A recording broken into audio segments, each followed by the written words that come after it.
नमस्ते, एक बार फिर से आपका स्वागत है हमारे इस प्यार से परिवार नवोदय वाले में। आज हम आपके सामने लेकर हाजिर हो रहे हैं जवाहर नवोदय विद्यालय प्रवेश परीक्षा 2024 के लिए जो नोटिफिकेशन जारी हो गया है एग्ज़ाम फॉर्म का, ठीक है, उसको लेकर आप शुरू हो रहे हैं। लास्ट डेट आपकी 10 अगस्त 2023 है, ठीक है, और जो हमारी एग्ज़ाम डेट है वो हमारी 4/11/2023 को, जो विंटर बाउंड जेन्यूज है, जहाँ पर मतलब कोल्ड एरिया है, जहाँ पर ठंडे इलाके हैं, ठंडी क्षेत्रों में एग्ज़ाम आपका 4/11/2023 को होगा। और जो हमारे जो समर बाउंडेड जेएनवीज है, जिसमें लोग गर्म क्षेत्रों में आते हैं या फिर जहाँ ज़्यादा ठंड नहीं पड़ती, वहाँ पर एग्ज़ाम 20 जनवरी 2024 को लिया जाएगा, ठीक है ना। और general salient features, Navodaya Vidyalaya के जो इंपॉर्टेंट फीचर्स क्या क्या है वो आपको सामने दे रखा है। क्या दे रखा है? को education residential school in the every district. प्रत्येक जिले के अंदर आपका को एजुकेशन मतलब लड़के और लड़की दोनों के लिए, और रेजिडेंशियल मतलब आवासीय, वहीं पे रहना है, वहीं पे पढ़ना है, वहीं सब कुछ करना है, ठीक है, और वो भी एकदम निःशुल्क, ठीक है ना। और separate hostel for boys and girls. आपको देखो कुछ पेरेंट्स ऐसे होते हैं जो गर्ल्स और बॉयज़ को लेकर, मतलब गर्ल्स को लेकर बहुत ही यूँ मतलब टेंस में रहता है कि यार नवोदय का सिलेक्शन बच्ची का नहीं करवाएंगे, लड़की का नहीं करवाएंगे, लड़के करवा देंगे, ठीक है। तो उनको मैं बताना चाहता हूँ कि लड़के और लड़कियों के लिए बिल्कुल अलग अलग हॉस्टल होते हैं, और उनके भी अलग अलग बाउंड्री कर रखी हुई नवोदय के अंदर, स्पेशली इंडिविजुअल बाउंड्री कर रखी है हॉस्टल्स के। कोई बच्चा लड़कियों के हॉस्टल में नहीं जा सकता, और न लड़कियों के हॉस्टल वाले, मतलब लड़कियां न लड़कों के हॉस्टल में जा सकती, ठीक है। बिल्कुल ही मनाही होती है, एकदम बिल्कुल ही अलग रखा जाता है। केवल सिर्फ क्लास में बच्चे मिलते हैं, और वहाँ पर जैसे मान लो अभी स्कूल में कैसे अपने बच्चे को एजुकेशन के साथ पढ़ते हैं, बच्चे लड़के और लड़कियाँ एक साथ पढ़ते हैं, बस वैसे नवोदय में पढ़ा जाता है, ठीक है। और रहने के लिए जब, और प्रत्येक हाउस मास्टर, मतलब जितने भी हाउस है ना, मतलब जहाँ जितने कमरे जहाँ हॉस्टल है उतने, उस प्रत्येक पर हमेशा आपको 2-2 टीचर अलॉट की जाते हैं, मतलब 2-2 हाउस मास्टर्स होते हैं जो उनका ख्याल रखते हैं, ठीक है ना। तो हमेशा ध्यान रखना, ऐसी कोई बात नहीं है, सिक्योरिटी की पूरी सुविधा वहाँ पे है, ठीक है। तो and wide cultural exchange through the migration, ठीक है। और यहाँ पर क्या होता है, 9th क्लास के लिए आपको माइग्रेशन भी भेजा जाता है, ठीक है। 15 के लिए तो मैं बता देता हूँ कि भाई आंध्र प्रदेश के लिए भेजा जाता है, मतलब हर साल, ठीक है ना। 9th क्लास के कुछ बच्चे आपको कहाँ जाते हैं, आंध्र प्रदेश जाते हैं, और आंध्र प्रदेश के कुछ बच्चे यहाँ पर आते हैं, क्या करने के लिए? कल्चर, ठीक है, मतलब अपनी संस्कृति सभ्यता को शेयर करने के लिए, ठीक है, और उनमें कुछ सीखने के लिए नया कुछ। Promotion of sports and games. एक बात और इंपॉर्टेंट है, जो बच्चे मतलब स्पोर्ट्स में ज़्यादा इंटरेस्टेड होते हैं या फिर गेम्स में ज़्यादा इंटरेस्टेड होते हैं, उन बच्चों के लिए नवोदय विद्यालय एकदम यूँ क्या कहते हैं उसको, बहुत बेस्ट है, ठीक है ना। क्योंकि आपको लोकल स्कूल में कभी भी स्पोर्ट एंड गेम्स का कोई मौका नहीं मिलता, ठीक है ना, क्योंकि यहाँ पर स्कूल इतना नहीं होते हैं, ठीक है ना। तो लेकिन नवोदय में सारी फैसिलिटी अवेलेबल है, आपको जो चीज़ चाहिए वो सब फ्री निःशुल्क अवेलेबल है, ठीक है ना। सारे जितने भी स्पोर्ट्स किट होते हैं या फिर स्पोर्ट्स आइटम जिसको आप खेलने के लिए उपयोग करते हैं, ठीक है, उन सारों का यूज मतलब स्कूल के अंदर फ्री मिलते हैं, ठीक है ना। और आप वहाँ पर अपने मनपसंद के आधार पर आपको कोई भी गेम खेल सकते हो, football, volleyball, cricket, handball, badminton, judo, karate, मतलब कुछ भी नहीं पीछे रहेगा। आप जो सोचते हो नाम, वो सारे नाम वहाँ पर है। आपने ज़िंदगी में कभी नाम सुने भी नहीं होंगे, वो सारे गेम नवोदय विद्यालय में होते हैं। और आप उसके अंदर भी cluster level, regional level, national level, SJF मतलब बड़े लेवल तक आप जाके खेल सकते हो। और आप उसमें जैसे मान लो अच्छा करोगे ना, तो आपके आगे आने वाले जीवन में आपको उसकी हेल्प या मदद भी मिलेगी, ठीक है ना। और आप उसमें अपना जीवन या अपना भविष्य बना सकते हैं, ठीक है।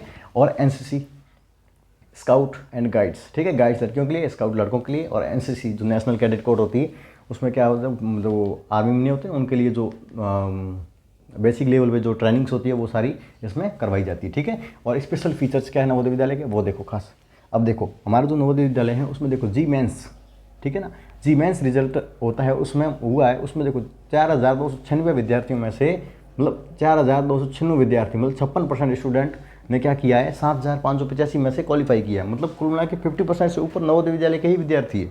इंडिया के अंदर जो जी मेंस के अंदर सेलेक्टेड हुए हैं, उनमें से आधे से ज़्यादा बच्चे नवोदय विद्यालय से हैं।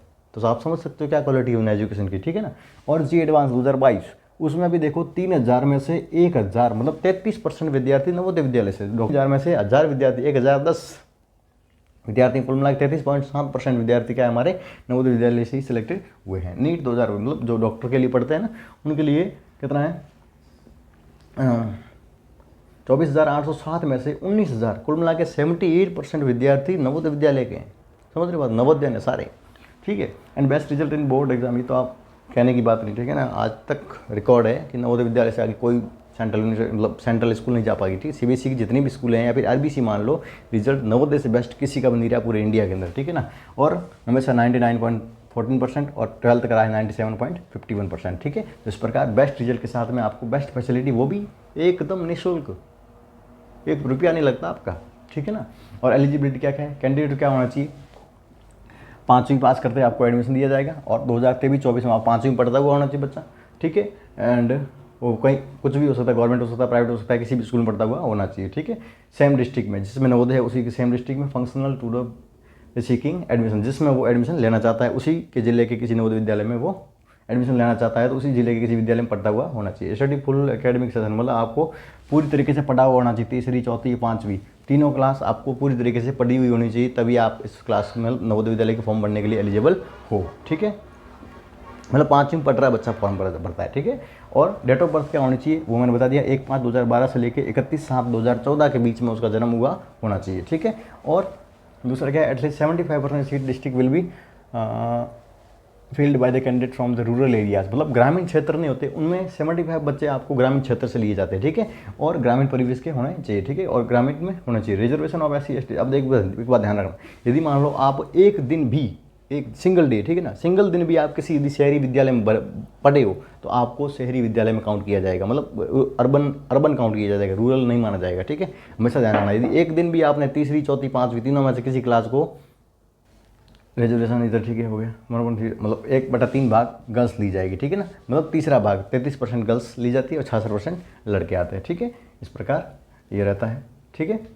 तो जल्दी से जल्दी कीजिए, और जो एग्ज़ाम डेट है उसकी लास्ट डेट 10/8/2023 है, उसका इंतज़ार मत कीजिएगा, और उससे पहले ही आप अपना फॉर्म फिलअप करवा सकते हैं, और जो परफॉर्मा होगा, जो डॉक्यूमेंट है वो आप मुझसे लेकर फॉर्म भर सकते हैं, और आप उससे ये डॉक्यूमेंट प्राप्त कर सकते हैं एक बार कॉल करके, ठीक है। 8619469683 इस पर आप कॉल करके आप मुझसे ये परफॉर्मा प्राप्त कर सकते हैं। Thank you, best of luck, and जल्दी जल्दी तैयार हो जाइए।